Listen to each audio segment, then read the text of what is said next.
Laroie, Exu Mojubá. Quem vos fala é Cláudia Facine, apresentadora do Exugética. Vou abrir esse terceiro episódio, já que estamos nessa terceira temporada, lendo um trecho do livro da professora Stella Caputo, que é uma professora da UERJ. O livro é Educação nos Terreiros e como a escola se relaciona com as crianças de candomblé. E no capítulo que fala sobre diversidade continua como exceção, ela diz que muitas escolas públicas do Estado se pareçam com igrejas não chega a ser novidade.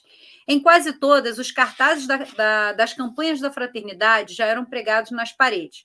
Agora, no calendário previsto pelos novos livros didáticos, todos os meses marcam festividades católicas, sendo que, para caracterizar que a igreja chama de diálogo interreligioso, entre aspas, no mês de abril também se comemora o Dia do Índio, em setembro o Ano Novo Judeu e em novembro, claro, o Zumbi dos Palmares. Tirando a comemoração judaica, as outras duas já existiam. A novidade é o aumento significativo das festas católicas. Para se ter uma ideia, em junho vai se comemorar o Dia do Papa, em agosto o Dia do Pároco. Não é à toa que muitas crianças de religiões afrodescendentes são discriminadas. Em que escola irá se comemorar o Dia do Pai de Santo, da Mãe de Santo, por exemplo? Eu abro com esse trecho porque hoje a gente vai falar de novo não, nós vamos nos aprofundar sobre a Lei 10.639, mas falando um pouco mais sobre a questão da aplicação ou não aplicação da lei, né, que a gente está sempre trazendo, e mesmo em outras pautas, voltando nesse assunto. E para esse papo de hoje, a gente vai conversar com ela, que atua na área de educação há 15 anos, professora da Secretaria Estadual de Educação do Rio de Janeiro, SEDUC, mestra em Relações Étnico-Raciais pelo Centro da Federação de Educação Tecnológica Celso Sucô da Fonseca, que é o Cefet, especialista em Energia e Sociedade no Capitalismo Contemporâneo pela UFRJ, graduada em Filosofia pela Universidade Federal do Rio de Janeiro, membro da Associação Brasileira de Pesquisadores Negros e da comunidade As Pensadoras, colaboradora e idealizadora do projeto Funlabará. Acho que eu falei certo. Autora de Azoilda Loreto da Trindade, o Baobá dos Valores Civilizatórios Afro-Brasileiros, e o curso de Energia e Sociedade no Capitalismo Contemporâneo. Ela é organizadora das antologias Mulheres Pretas de Fé Tecendo Fios de Liderança e Representatividade, Lute como uma Professora, Cartas para Azoilda e Construindo Identidade. Participação nas antologias Árvore da Lembrança, A Sobrevivência Humana na Terra, Vozes Femininas e Asas e A, Mulheres do Ler 3, Mulheres do Ler 4 e Sobreviventes 2, participante da coletânea O Despertar das Consciências, experiências no debate étnico-racial e antirracista em projetos de educação não formal e na coletânea Educação das Relações Raciais no Ensino Básico, Técnico e Tecnológico. Para essa conversa, depois desse, que a gente vai chamar isso uma bio enorme, eu trago ela, que é babá de Umbanda, a nossa irmã Gisele Rose. Minha irmã, sua bênção, seja bem-vinda aqui ao Exugética. Uma boa noite, que nosso Pai Oxalá nos abençoe na noite de hoje, né? Nesse dia de hoje, a sua bênção, Cláudia, bênção aos meus mais novos, meus mais velhos. A bio estava longa, não precisava ler tudo, né? Podia ter escolhido algumas partes. Eu sempre mando tudo porque eu fico com preguiça de selecionar o que eu vou mandar e eu nunca sei o que a pessoa está esperando de mim. Então, eu mando aí esses escritos aí, esses caminhos que eu já trilhei. Mas, é um prazer fazer. Eu que agradeço. Sobre a bio extensa, eu faço muita questão de ler. Às vezes até tem uns arranca-rabos com o Baba Márcio de Jagum, que ele fala, não precisa falar que eu sou doutor, pós-doutor, diz só que... Eu falo, a gente precisa, e por quê? Primeiro que sempre colocam as pessoas de matrizes africanas, né?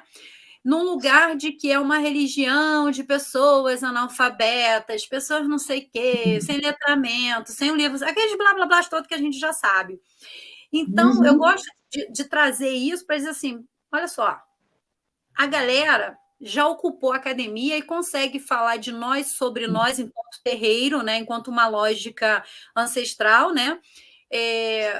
A partir de nós, não se precisa mais a gente ler o cara que foi lá de 1500 e pouco, que olhou, foi lá na África e olhou como acontecia algum ritual e falou daquilo a partir de uma visão cristã.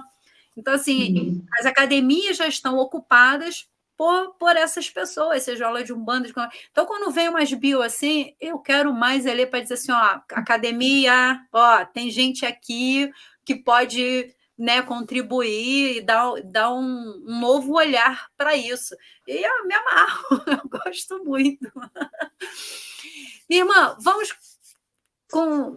vir aqui nessa pauta desse episódio, né? Para quem não sabe, a Gisele está lançando um livro que vai ser agora brevemente no Mucab, entre outros, falando dessa aplicação. E aí, minha irmã, eu começo com a pergunta seguinte: a Lei está aí, já são 22 anos, né? Ela fez 22. Isso. 21, perdão. E aí ela... O que porque ano passado foi 20, eu já estou me adiantando.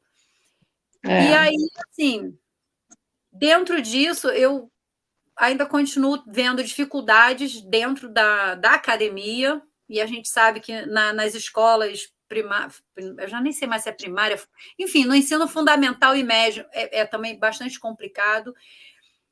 E a gente pode dizer que há uma aplicação dessa lei?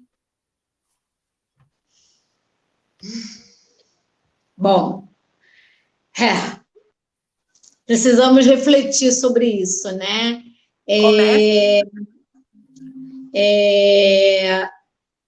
São 21 anos, né?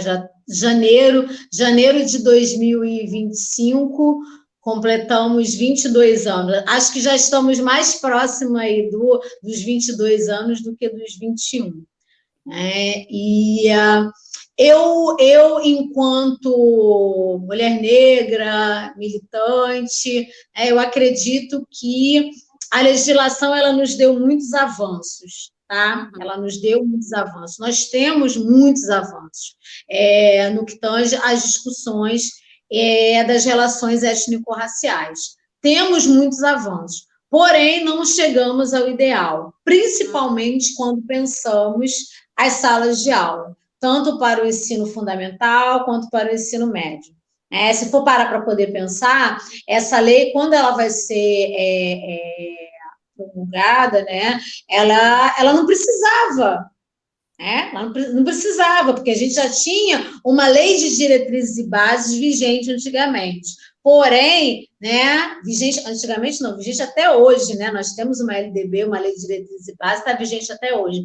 Então, quando essa lei ela é assinada para poder reforçar que, olha, essa é uma temática necessária, principalmente para nosso povo, principalmente para os nossos jovens, né? Principalmente para os nossos adultos, para os nossos professores. Porém, existe ainda uma questão muito, muito particular, que é sobre a aplicação da lei. Quem vai aplicar essa lei nas instituições de ensino? Existe uma lei federal, né, que está aqui e que vai, né, aí suleando todas as outras esferas, tanto dos estados quanto dos municípios. Mas está. E dentro da sala de aula? E no chão da escola, como é que fica? Quando fecha a porta da sala de aula, quem é esse professor e essa professora que vai aplicar a legislação? Com que intuito que vai aplicar essa legislação? Então, tem isso. Então, a gente, durante muito tempo, nós tivemos aí uma legislação que foi aplicada por pessoas que se sensibilizavam pela causa. Não porque efetivamente eram educadores e educadoras que estavam ali, né, lidando com a situação, que tivessem estudos aprofundados, que tivessem materiais adequados, ficou para um determinado grupo de educadores, né, aplicar essa legislação. Então, eu acho que aí é que nós temos uma situação complicada, que é nessa hora da escola, porque nós temos legislação, nós temos as instituições de ensino, né, solicitando que a lei seja implementada, solicitando que esses estudos eles sejam implementados, mas quando fecha a porta da sala de aula, aí fica na mão do professor, aí fica na mão da professora. E, obviamente, que quando chega nesse momento, nós temos aí o entrave do racismo, né, para poder tratar essas questões. Uhum. Essa fala me fez lembrar de duas coisas, né? Ano retrasado, se eu não me engano, um professor da sociologia, na verdade, ele especificamente dá muito aula sobre metodologias de pesquisas, né? E aí ele fez uma pesquisa, acho que 21, 22, e aí, dentro da universidade mesmo, que ele queria rastrear mais ou menos assim, aí falando por alto, né?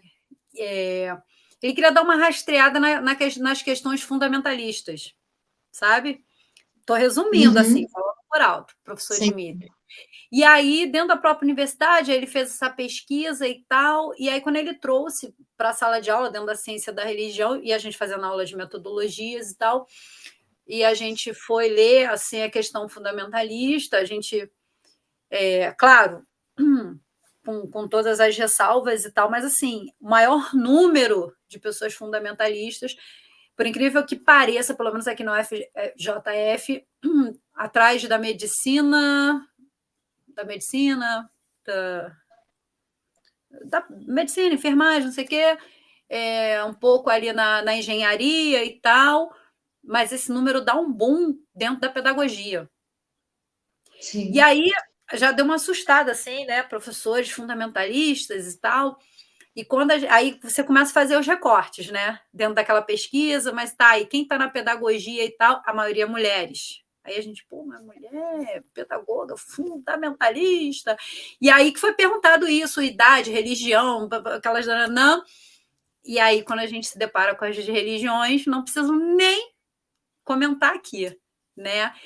E aí, isso, para a gente que é da ciência da religião, eu não quis, né? Eu não faço a licenciatura, estou finalizando meu bacharelado, mas para os meus amigos que querem fazer a licenciatura, tem um choque grande, porque para a gente que está na ciência da religião, a princípio, né, grande parte, pensa na ciência da religião dentro das escolas para, sim, se tratar de diversidade, para falar de um todo e tal. E aí, a sua fala vem casar com que caiu na pesquisa do professor Dimitri, nessa questão dos professores dentro de sala de aula, como diz a senhora, e quando fecha a porta? Sim. Né? É igual, a gente tem a Lei Maria da Penha, a gente tem todas as outras leis. E quando fecha a porta? Como Exatamente. É que fica? Né? Então, assim, e aí dentro do que a senhora vem pesquisando, vem estudando, claro, a senhora já falou desses avanços.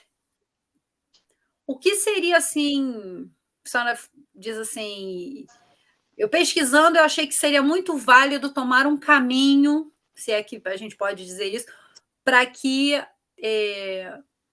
isso dentro das escolas tenha, assim, que essa porta se abra, entendeu? Essa aula não seja dada só de porta trancada. Como é que a gente vai fazer isso? Porque sempre quando a gente vai ler, as crianças, principalmente as crianças que são de terreiro e tal, elas se sentem coagidas, né? Crianças e adolescentes. A gente vai ver diretoria dizendo que não foi bem assim, mas que tem que entender. Porque assim, é tudo muito público, é tudo de todos, porém, o escapulário pode entrar, mas o fio de conta não pode, né?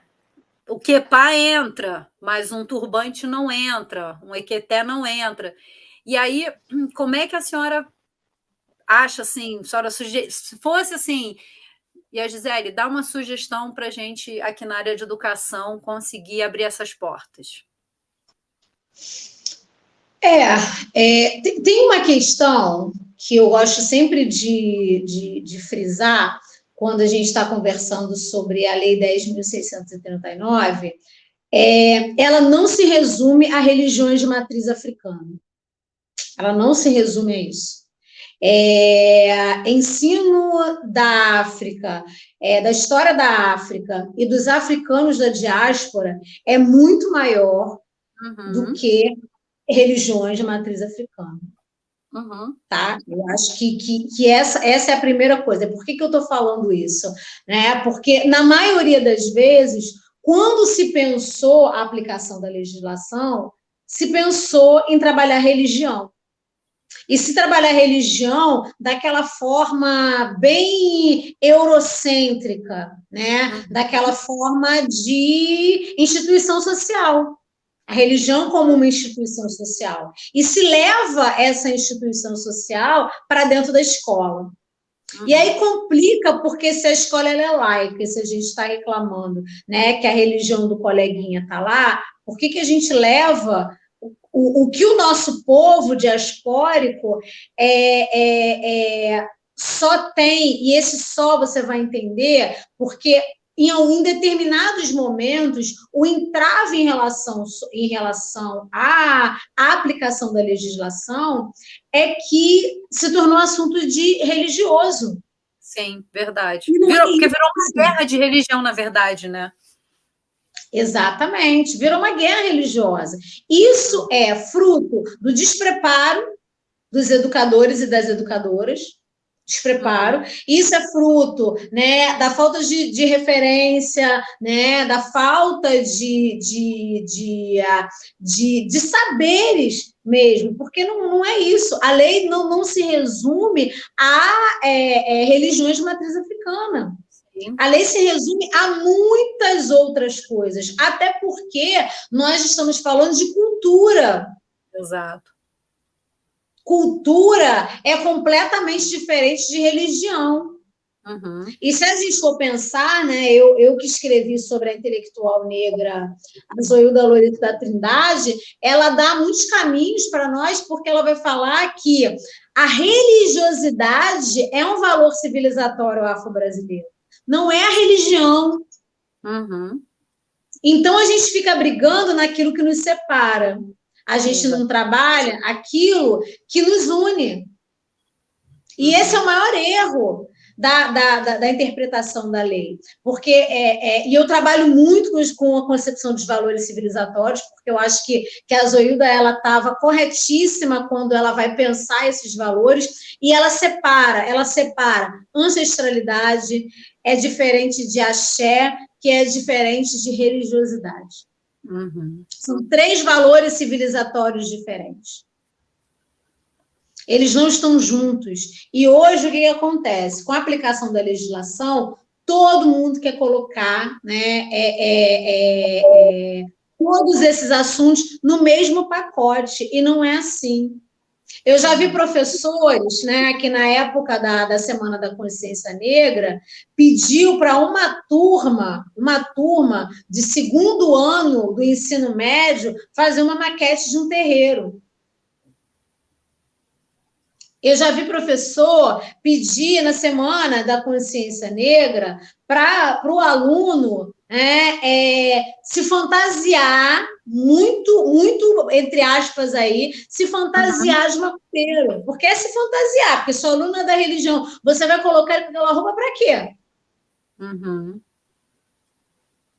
Sabe? Então, existe uma questão muito forte que é de como o educador está levando isso para a sala de aula. Existem tantos problemas. Eu sou do Rio de Janeiro, né? Eu sou nascida aqui no subúrbio do Rio de Janeiro. E, gente, o subúrbio do Rio de Janeiro, ele é tomado por favelas.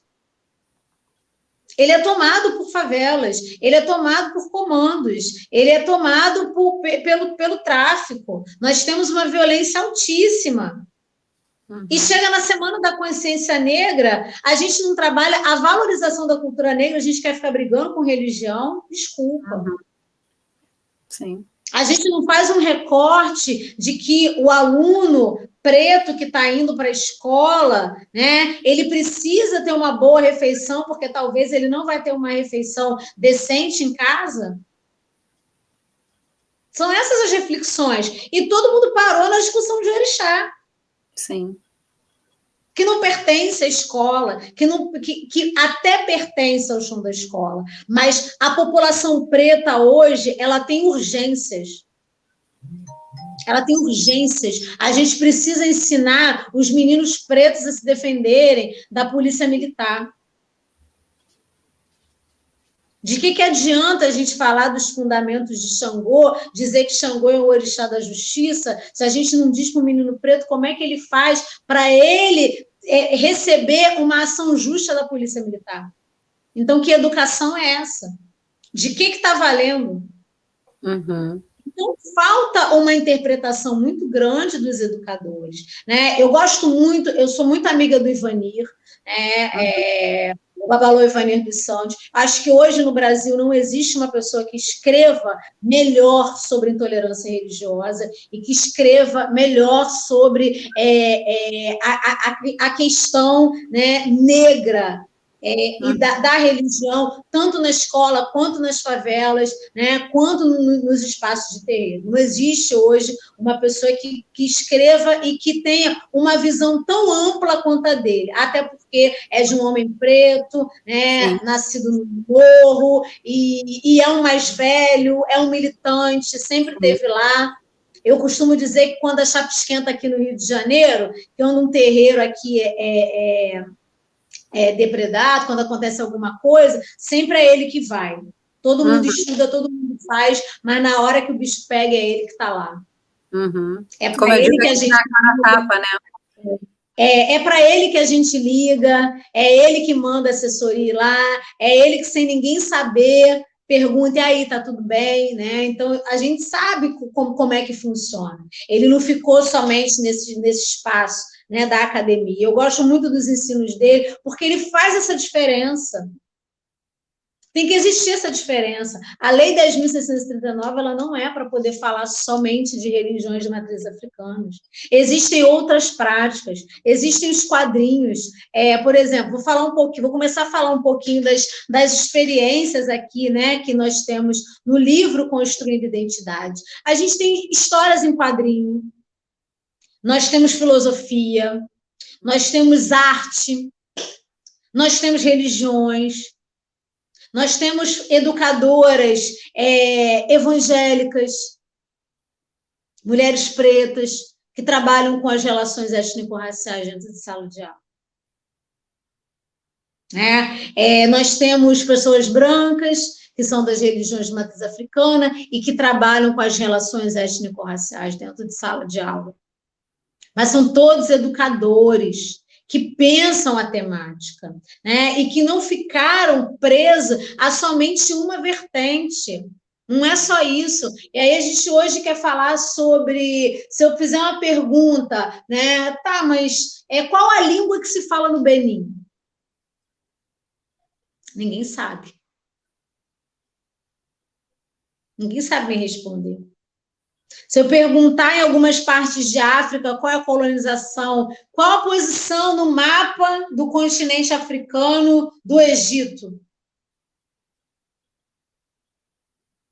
Né? Dentro da filosofia, qual a importância do Egito? Onde é que os filósofos pré-socráticos eles iam se consultar? O Egito sempre esteve lá. Sim. Muito antes de pensar existir a Europa, né? Pois é, o Egito sempre esteve lá. E aí, onde que isso, né, Cláudia, onde que isso se perde para chegar dentro de sala de aula?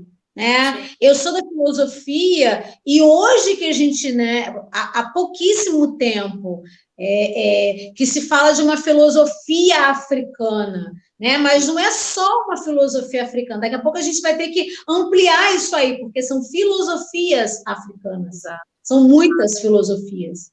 São muitas, é multicultural. São muitas culturas dentro de uma cultura. A gente, pelo menos hoje, já entende que a África é um continente. Uhum. Né? E o que chegou para nós... Pois é, e o que chegou para nós, a gente precisa também entender que na diáspora não chegou somente a religião. Uhum. E por que a gente fica em sala de aula brigando, né?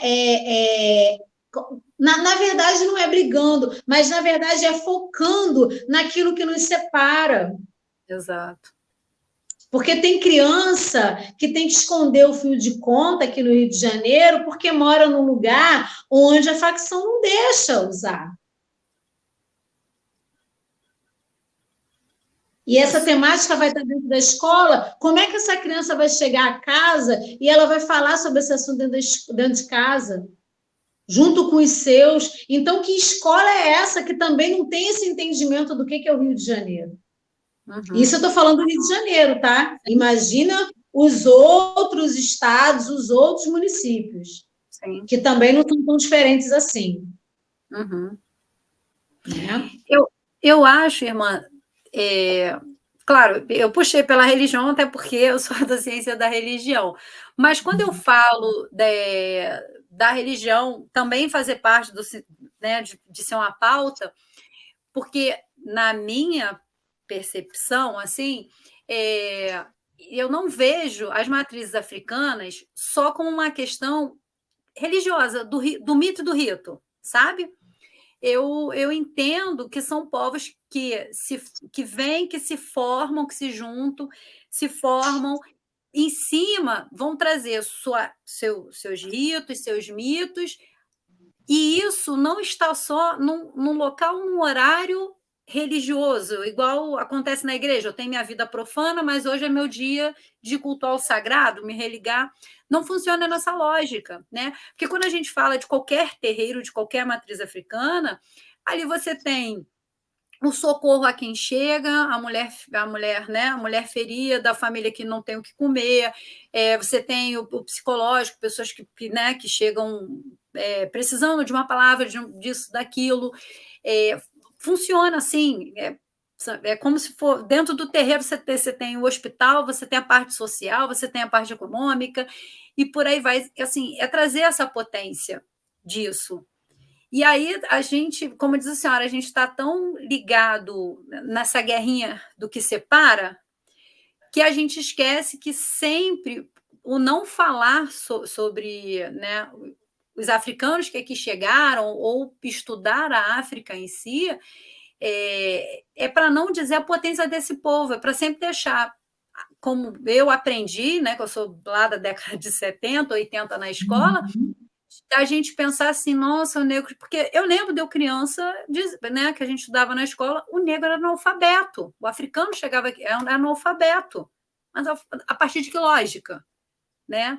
A gente tem gente aí hoje ainda falando que prefere acreditar que as pirâmides foram construídas pelos ETs para não valorizar que africanos, muito antes de pensar a Europa, já praticava astronomia, não estou nem falando de astrologia, estou falando de astronomia, matemática e tal. Então, assim, a escola não falar disso é para continuar deixando esses povos no mesmo lugar, né?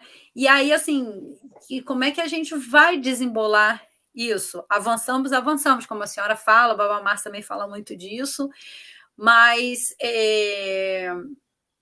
aí eu já não sei mais se é só a aplicação da lei ou como aplicar, mas como destrinchar, porque eu acho que até que acaba, quando a gente pensa no chão da escola, as crianças, não sou professora, mas penso, a criança negra sofre, mas aí você tem a criança branca, mas que também é da favela, que vai ter outras problemáticas, né? Às vezes da igreja, que gosta do coleguinha, mas os pais não deixam, porque sabe que o coleguinha é de outra religião, eu acho que assim, as crianças também acabam ficando no meio desse tiroteio, que você tem o Estado, a religião, dentro da educação.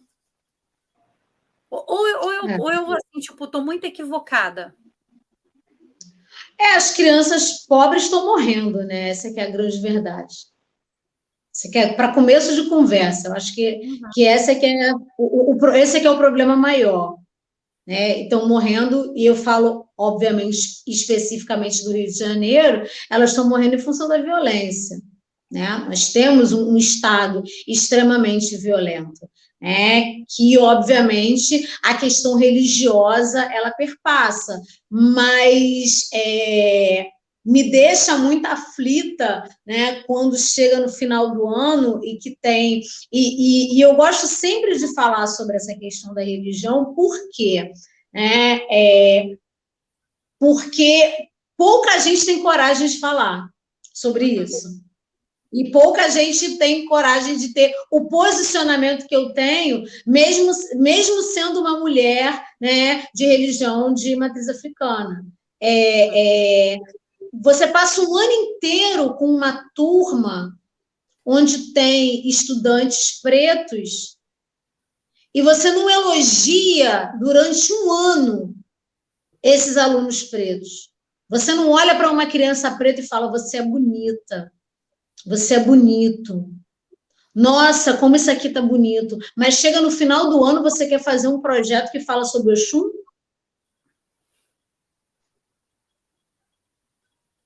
Você não dá uma aula de qualidade. Você não tem paciência de sentar e letrar e dar os mecanismos para que aquela criança, ela seja... eu vou falar um termo que vocês não fiquem com raiva de mim, tá? Mas que seja um cidadão de bem, não no sentido do bem, não no sentido que a gente está acostumado, mas que seja realmente uma pessoa boa, que entenda o que é cidadania. Pois vai falar que a Gisele está falando isso. Não tô, por favor, não é isso. Mas como é que você não torna esse ser humano um cidadão? Como é que você não dá, né, os caminhos para ter uma cidadania? E chega no final do ano, você quer falar sobre Xangô em uma semana, e vai tirar foto e vai mandar aquilo para os superiores, que vai ser publicado nas redes sociais Então, assim, eu quero que os nossos educadores, né, que eles compreendam que isso é uma prática cotidiana. Isso é uma prática, não dá para ser um projeto. Eu não sou contra falar das religiões de matriz africana, mas isso tem que ser falado no cotidiano, isso não pode ficar somente no espaço da Semana da Consciência Negra. Vou falar que é constante. Eu sou professora de filosofia, então, minha primeira aula de filosofia que eu falo sobre mito, né, sobre narrativas míticas, eu vou lá, eu vou pegar. Mas os itãs não são narrativas míticas. Beleza, o cristão vai dizer a mesma coisa que o livro de Gênesis também não é. Então, deixa todo mundo brigar lá, mas vamos falar dos dois ali dentro. Né? E é sobre isso. Então, a gente traz uma temática para dentro de sala de aula para poder dar uma bagagem, porque eu acho que existe também hoje uma questão que nós estamos jogando muita informação para as crianças. As crianças estão sem direito à infância. E tornar uma criança preta militante também é fugir da discussão de infância. E cruel, né? Porque a criança que é branca, vou falar aqui, a criança que é branca, da zona sul do Rio de Janeiro, né, que faz parte da religião de matriz africana, ela está vivendo a vida dela muito bem, obrigada. Aí você vai pegar a criança preta, que está lá na favela, que tem a escola, mas que quando dá o problema lá dentro, a referência dela é o pastor. E aí, você faz o quê? A referência positiva que ela tem é o pastor. A gente vai deslegitimar essa fala? Não tem como. Não tem como. O espaço é muito fácil. É muito fácil. É muito fácil chegar nos espaços, né? As pessoas brancas da religião chegar nos espaços e falar. É muito fácil. Eu quero ver, subir o morro, conversar com um diferente, porque no espaço acadêmico, e essa é uma questão também que a gente precisa falar muito, né, sobre a questão da legislação, que durante muito tempo as pessoas pensavam que era uma falta de formação do educador. Mas também não é só uma falta de formação, é a falta do querer. Sim. É a falta do saber como lidar. Se você trabalha num lugar onde você sabe que naquele espaço, né, a pauta religiosa ela não pode ser colocada, vamos trabalhar outra temática. Vamos trabalhar a questão negra de uma outra forma. Lélia Gonzalez está aí. Empoderamento feminino está aí. Quantas filósofas que hoje que nós temos, quantos filósofos, quantos artistas. Então, a gente tem que ir também nesse processo, que é o processo para que essa geração futura, ela enxergue que existe possibilidade.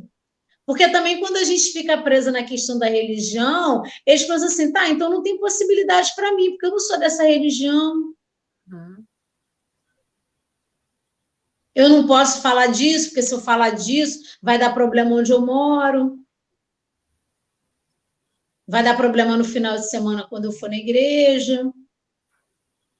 Tem um professor que outro dia estava falando, né? Que ele falou de um determinado orixá e a menina se encantou pelo orixá. Na verdade, ela não se encantou pelo orixá, né? Ela foi chamada. Mas aí, para explicar isso dentro de uma escola, para o responsável, para a direção da escola, para quem está no entorno da escola. Né? Então é muito complicado. Eu falo muito sobre isso porque aqui no Rio de Janeiro, eu não sei, eu não posso falar muito sobre os outros estados, mas aqui no Rio de Janeiro a situação está muito difícil. Muito difícil. Nós estamos tendo, e muitos dos colegas de profissão que são da religião, que são religiosos, que estão nesse chão da escola, estão um pouquinho, né, estão mudando suas práticas cotidianas, suas práticas pedagógicas cotidianas. Porque em determinados lugares realmente está difícil. Está muito difícil. E aí, o que acontece? A gente retrocede um pouquinho na questão da lei. Se a gente pensar só no âmbito da religião, entende essa dinâmica? Né? Porque não é só... A religião ela é importantíssima, mas ela hoje está nos separando demais da conta. Sim. Demais. E quem está sofrendo e quem vai sofrer são as gerações futuras, né, Cláudia? Porque eu e você, a gente já está aqui, já está estudando, né? A gente já tem a vida, como dizia a minha avó, está com a vida ganha, né? Mas e quem está vindo agora? Que pega esse turbilhão... no meio do tiroteio. Pois é, literalmente, fica no meio do tiroteio, né? Então, a gente tem que fazer dessa prática, né, uma prática que ela seja que não separe, né, mas que agregue. O nosso livro, Construir Identidade, como eu falei, vem falando de... Eu tenho gostado muito de quem hoje está trabalhando com afrofuturismo, das pessoas que estão trabalhando com histórias em quadrinhos, né, que está trabalhando com a representatividade dentro desses espaços. com as pessoas que estão trabalhando com cabelo, né, que estão trabalhando com roupas, que estão trabalhando com as tantas identidades negras, né? Hoje, quando eu vejo uma série de professoras, né, mulheres pretas, que são evangélicas, que vão trabalhar de turbante, que ensinam as crianças a colocar um turbante na cabeça. Isso é fantástico, porque a gente já não tinha isso. No nosso próprio povo, no nosso próprio povo preto, a gente não tinha, a gente não conseguia. Então, existe também uma dinâmica aí muito forte que é nossa, de nós, povo preto, a gente conseguir também agregar. Uhum. A gente abraçar o outro, porque a mulher preta que está dentro da igreja, ela também vai passar por racismo. Sem dúvida. Ela também vai passar por misoginia. Uhum. Né? Estou falando muito, Cláudia. Não, mas está ótimo, porque assim vai despertando. A ideia do eixo Jética, minha irmã, é fazer a gente refletir para além desse lugar do religioso, entendeu? E aí, a senhora trazendo isso, né? Igual a gente no primeiro episódio agora, eu conversei com a Dandara Felícia, que é uma mulher que é da área, está doutorando na área de educação, ela é da sociologia e tal, e ela é militante também, mulher preta, é militante também no movimento LGBT. Então, assim, são muitas lutas, né? Não dá para a gente falar, e são muitas lutas em vários lugares, e essas lutas vão se modificar, né? Porque a necessidade, botando assim de uma forma assim, mais simples, vamos falar de comida, que acho que é o que assola também muito o nosso país.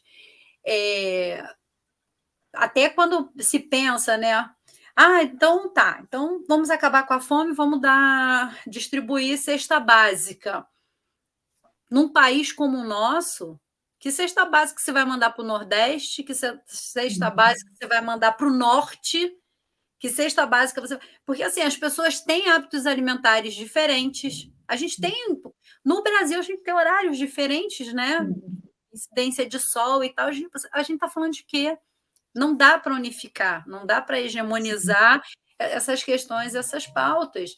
E aí pensar terreiro, pensar religião, pensar educação no meio disso também, que educação, como disse a senhora, uma coisa é a criança na Zona Sul, outra coisa é a criança no colégio que vai estar mais no subúrbio, o colégio que vai estar no subúrbio dentro da favela, porque no meu tempo de criança você tinha a criança do asfalto e a criança da favela, né? Uhum. E aí, só que aí já temos uma separação. Só que essa criança do asfalto e a da favela, você tem a criança do asfalto e da favela na Zona Sul, que é uma realidade.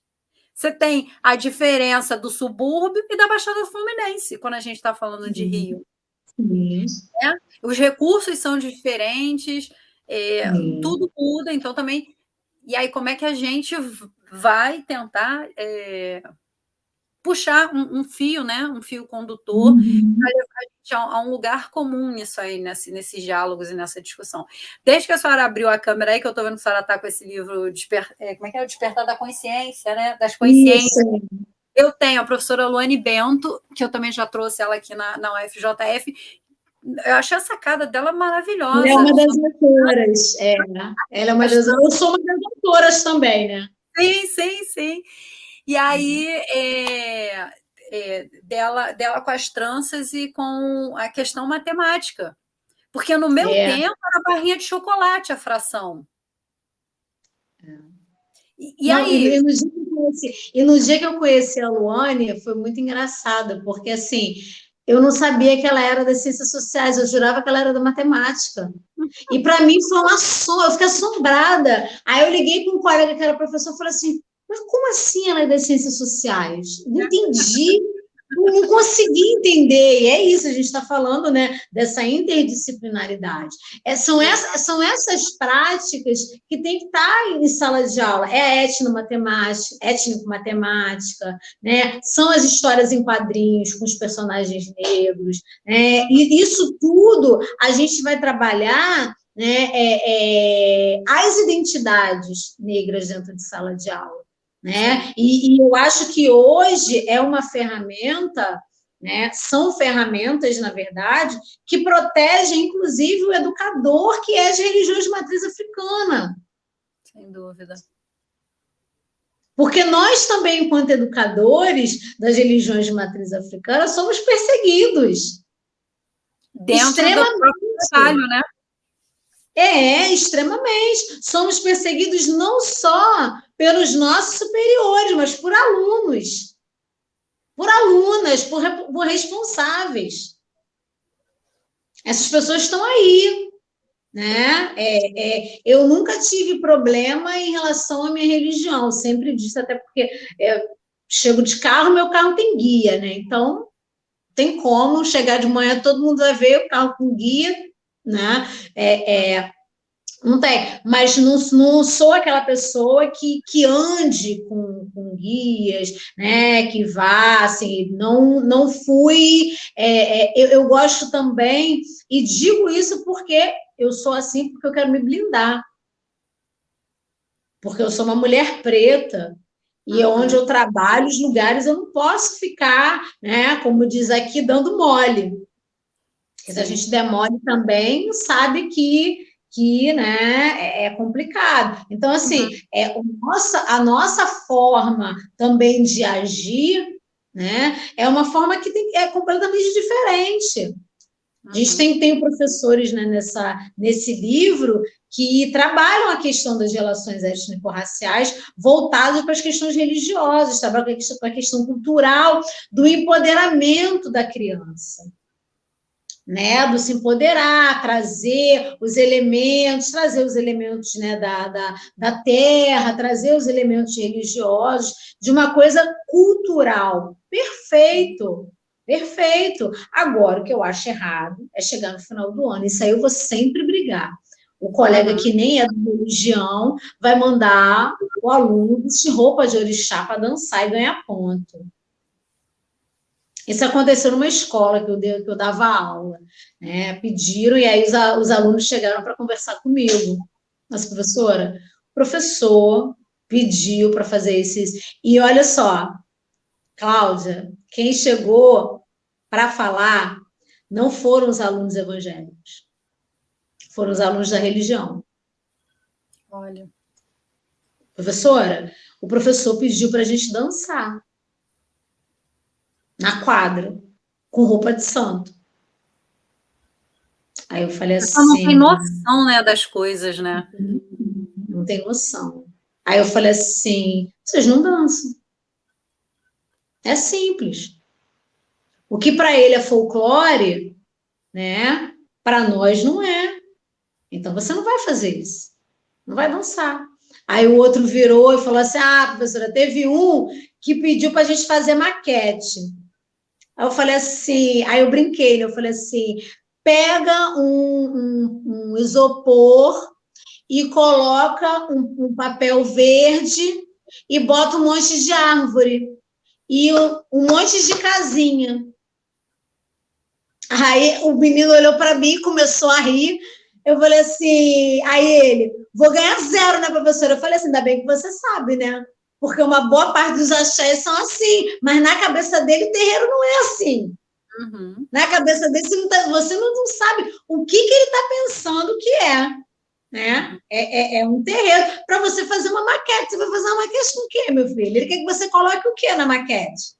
Explica para mim como se faz uma maquete de terreiro. E você, se a senhora não sabe, imagina a gente. Então, né, você tenta fazer um trabalho sério, e era uma turma, na verdade, onde tínhamos alunos que eram da Umbanda, alunos que eram do Candomblé, e a maioria alunos evangélicos.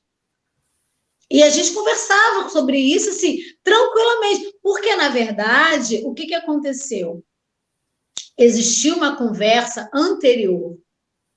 A gente consegue chegar, Cláudia, a essa discussão.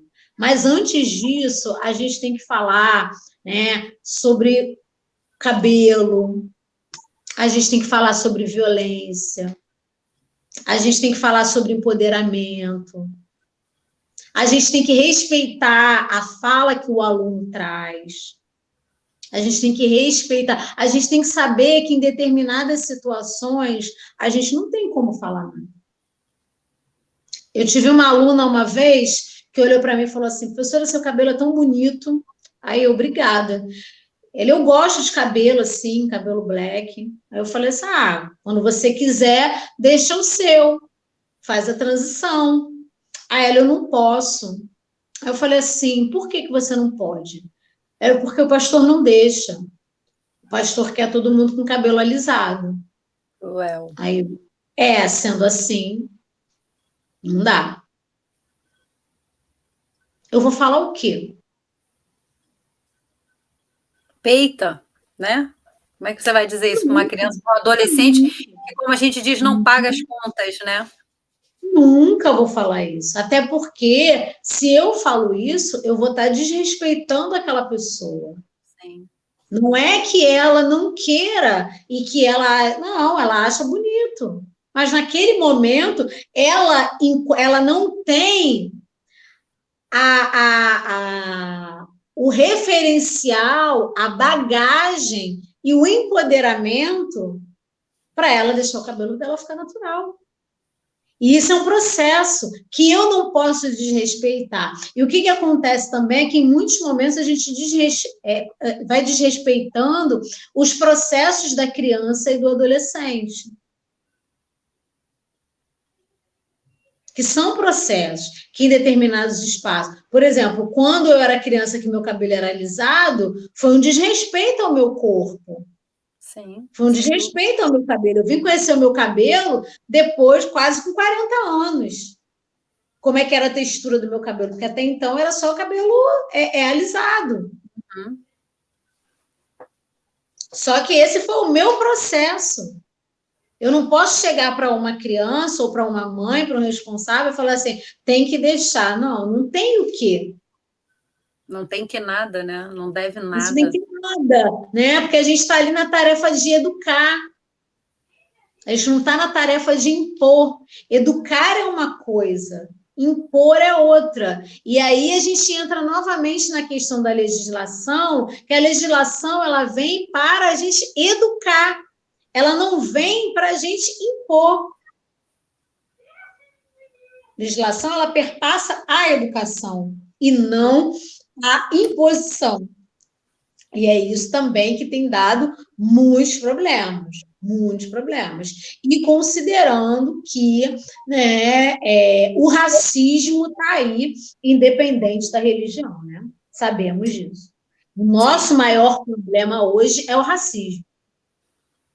E não é só o racismo, ele é muito doido, né? Eu, uma vez, tem um episódio com a Lorena Frois, é uma menina que tem uma pegada muito bacana de meio ambiente, ela é da favela da Maré, é uma menina de barracão, e os pais vieram do norte ou do nordeste, agora eu não me recordo bem, vem para o Rio, vem morar na favela, assim, então tem vai passando por todos esses BOs, né?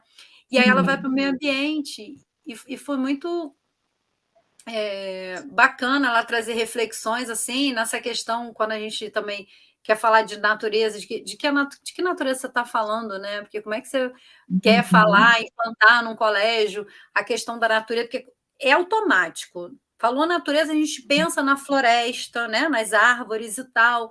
E o que é natural no seu entorno? Né? Que é a sua rua, o seu subúrbio, uma criança que não conhece nem o mar. Tem criança que é do Rio, mas não foi à praia, né? Ela tem ideia, tem noção, a gente vê. E ela vai trazendo essas reflexões, assim, também falando disso. Por quê? Porque tem a questão do racismo ambiental, né? Que é uma forma também de atacar, principalmente os povos pretos, né, que são a maioria no nosso país, que são a maioria que estão nessas áreas de risco, ou nessas áreas muito mais pobres e tal. Então, assim, e quando a gente vai estudar as filosofias africanas, tudo é um conjunto, né? Até quando pensa na questão da cura, você não cura só um corpo ali que está adoecido fisicamente no tratamento, né? Por um oráculo, pelo Babalorixá, Elorixá, Mãe de Santo, enfim, os nomes de quem está à frente desses locais, tem que pensar num todo, né? O que você está comendo, o que mentalmente está afetando, para que isso se reflita, que é diferente da lógica da medicina hoje, que só cuida dali do que está machucado e não de como aquele machucado se fez naquela pele, né? Não tem um todo. A medicina cuida de doença. E quando a gente pensa nesses processos de cura dos nativos e dos africanos e tal, não tem como você separar, você querer cuidar de alguém sem pensar no contexto coletivo, de onde mora, com quem mora, do que se alimenta. É um conjunto, né? A gente não é um fato isolado e aí a gente vai tendo essas dificuldades, assim, como é que vamos tratar de quê? Em que momento? Em que hora? Né? E pensar na lei, nessa lei para que, a princípio, teria que trazer a história desse povo, né? E toda a sua potência, né? Se a gente for falar de Minas Gerais, de um povo que chega aqui porque conhecia sobre plantas, porque sabia que através do solo, o mineral que estava ali, de como extrair isso, ninguém conta. Parece que só trouxe o povo para fazer um buraco e carregar o peso, né? Quando a gente fala do Rio, de Salvador, de um povo preto que chega e começa a construir as ruas, as casas, porque não foi o branco que saiu da Europa para fazer essas construções das suas casas e principalmente das capelas, que era a primeira coisa. Então, o povo que já fazia arquitetura. Então, assim, a gente, quando fala da Lei 10.639, é para trazer essas potências desse povo que, ao longo dos anos, vem levantando esse país. Sim. E que hoje muitos estão aí. Que aí não tem como a gente dizer que não. Dentro do terreiro, muita coisa mudou. Aí, como diz a senhora, né? Muitos estão dentro das religiões evangélicas, e aí a gente vai ver essa transição de muita gente branca dentro dos terreiros, e a gente, né, como é que a gente vai cuidar disso, em que lógica que a gente vai conversar sobre isso? Sim. O Ivanir tem um trabalho muito, quando ele fala sobre essa questão da intolerância religiosa, né, ele pontua bastante isso, né? Teve um evento que ele estava e que ele vira e fala assim, gente, mas as crianças, vocês estão agindo de uma lógica que a criança preta está dentro do terreiro. A criança preta não está dentro do terreiro. Ela não está, né? As pessoas pretas, em sua maioria, elas não estão dentro do terreiro. E o que significa isso? Né? O que significa isso também?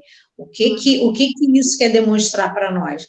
Então, às vezes, até acho que eu não gosto muito de usar o termo racismo religioso, acho ele um termo bem complicado, principalmente quando a gente pensa que quem sofre racismo são pessoas pretas, independentes, né, de qualquer coisa, de onde esteja.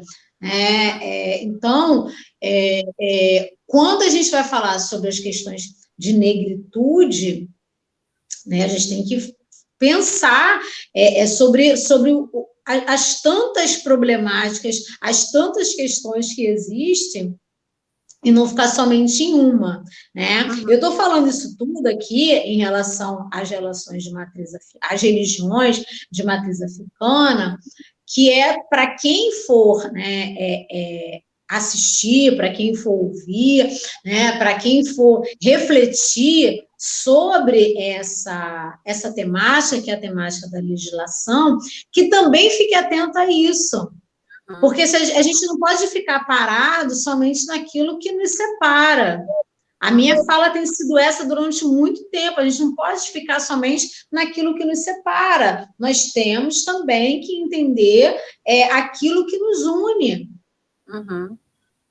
Então, trabalhar o empoderamento dos jovens, trabalhar a questão alimentar, a questão da segurança, dar uma educação de qualidade, isso é implementar a Lei 10.639. Né? Uma educação de qualidade hoje ela é importantíssima para as crianças e para os jovens pretos, para essa geração futura, porque está todo mundo pensando hoje e o agora e está esquecendo do amanhã. Uhum. Né? E isso tem ficado bem complicado. É profundo, assim, e a gente ficaria horas aqui conversando e refletindo em cima disso, né? Porque realmente, assim, querendo ou não, a discussão ainda está muito. Você vai ensinar cristianismo ou você vai falar também das outras religiões? Quando na questão, né, seria dessas culturas, né, que você vai ter, né, os próprios, as crianças nativas que já chegam às salas de aula também, que vão trazer, né, a questão do seu grupo étnico, né, de como vê a natureza, o que come, como se sente. E aí? E aí? Como é que se coloca isso, né? Como é que se vai colocar essas lógicas, né? Temos muito que conversar. Agora, minha irmã, vamos, assim, no direto. Você vai lançar o livro. E como foi?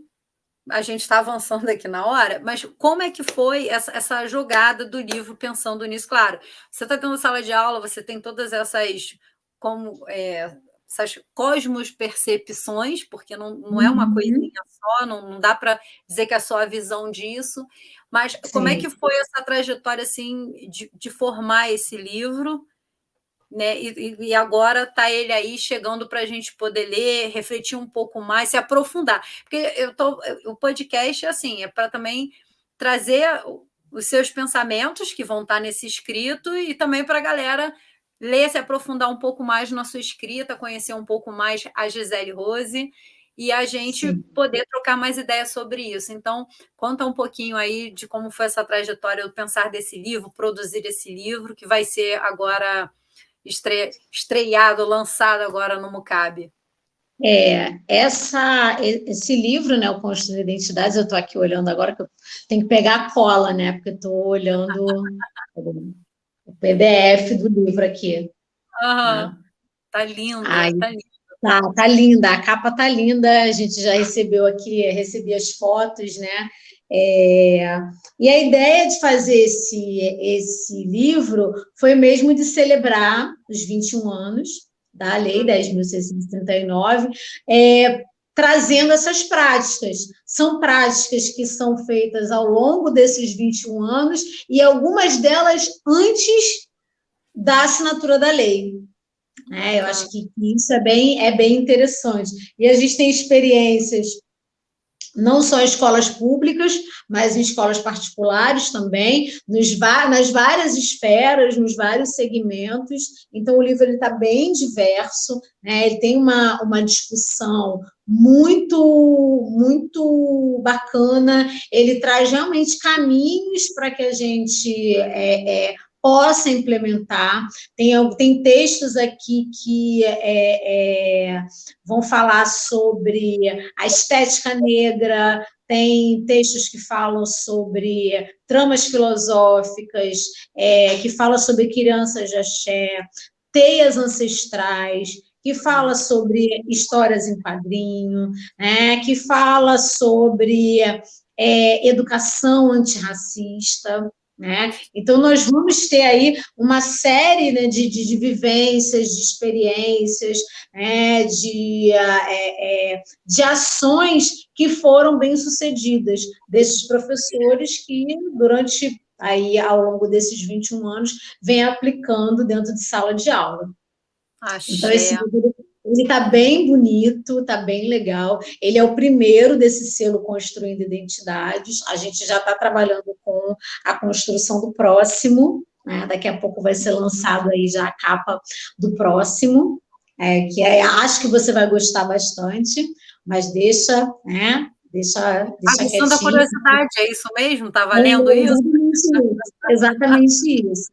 E é isso, vem dessa lógica mesmo, né, de pensar como se pode implementar essas práticas bem-sucedidas, que não são práticas somente, né, de projetos, mas que são práticas que podem ser cotidianas. Foram projetos lá atrás, mas que hoje podem estar aí presentes dentro desse cotidiano escolar. Sim. Eu tenho gostado dessas coleções que estão sendo feitas, principalmente pelo povo preto, né, e tal.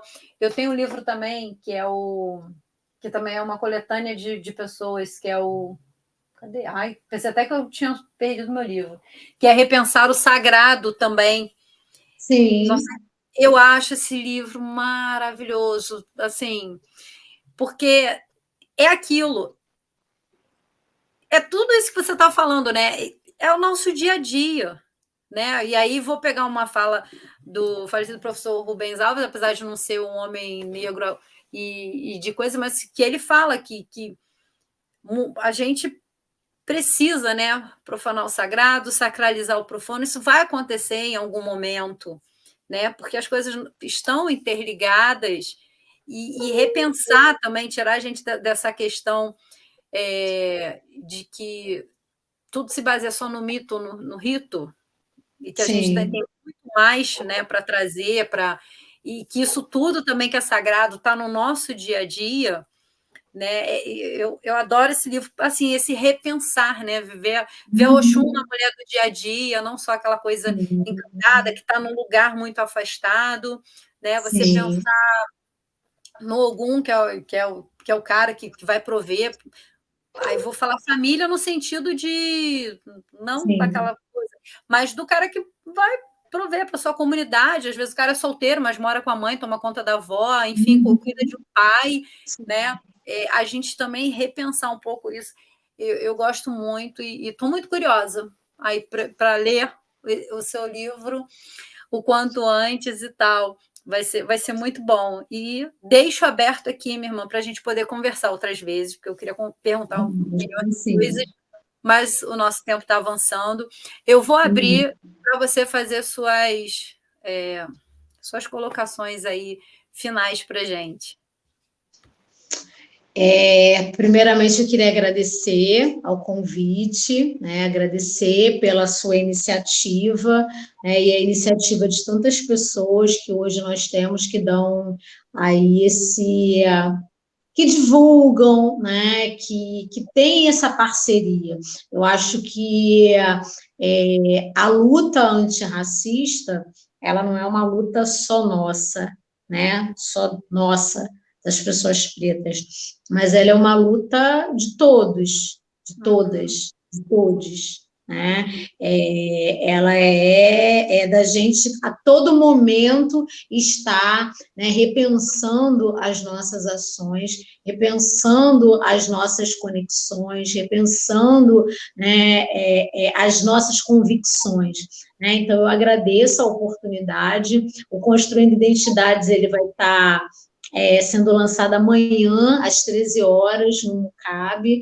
Alguns dos autores e das autoras vão estar presentes. São todos educadores e educadoras, né, do Brasil, não tem só escritores do Rio de Janeiro, tem de outros lugares do Brasil. E espero que vocês queiram adquirir, pode adquirir através da editora Folha de Ouro.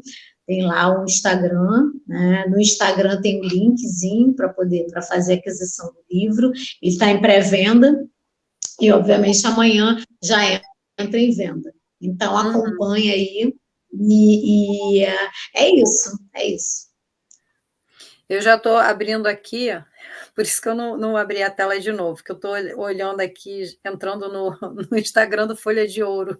Sim, entra mesmo. Minha irmã, agradeço de todo o coração, assim, sua pronta resposta, seu pronto atendimento, se disponibilizar às vésperas de um lançamento de um livro. Eu sempre digo, né? Eu tento ler, eu tento me preparar, e vão vindo falas, vão me levando, né? Porque às vezes eu leio, tenho uma expectativa, não li o seu livro, mas hoje a gente tem a rede social, a gente vai fuxicando, vai dando uma olhada no currículo Lattes para saber quem vem da onde, influenciado por alguém. E chega aqui, é muito diferente, e eu acho que isso é a sacada da oralidade, né? Que uma coisa a gente lê, e muitas vezes a gente lendo, a gente vai ler a partir de nós, e outra coisa é a gente na narrativa, com o outro, né? Nessa troca, nessa fala. E estou muito encantada com as suas colocações, com o seu modo de conduzir a gente a refletir, né? Para fora da religião, né? Podemos ser de matriz africana, mas vamos trazer, então, tudo que é de bom nisso para o nosso dia a dia, né? Para todo esse caos que a gente está fazendo no mundo, né? Porque até quando a gente não faz nada, a gente está fazendo, foi uma escolha que a gente fez, e eu digo, né? Quem não se posiciona toma uma posição, né? Então, tipo, tá bom do jeito que tá. Mas agradeço muito, espero muito, né? Como uma mulher de Ossan, que você saiba, né, se refazer, que você consiga sempre se fortalecer, saiba o seu tempo de recolher, de deixar as folhas caírem, né, seu tempo de florescer novamente, que você sempre esteja em abundância, né, dando frutos para todos, mas quando você também não puder, você se entenda que está no seu tempo, né, de se guardar, de se refazer com tudo e com todos. Que o Senhor sempre lhe abençoe, que o Batalá sempre cubra você com o alá dele, né? Que todos os orixás, em algum momento da sua vida, possam dar um pouco da energia deles quando você precisar de uma energia diferente. Agradeço muito, do pé, por você se disponibilizar a conversar comigo, tá, minha irmã? De todo o meu coração. Gente, e para você, como eu sempre digo, que ficou com a gente até o final desse episódio. Desejo sempre que a Exu refresque os nossos caminhos e os cruze no próximo episódio, tá bom? Beijo, pessoal!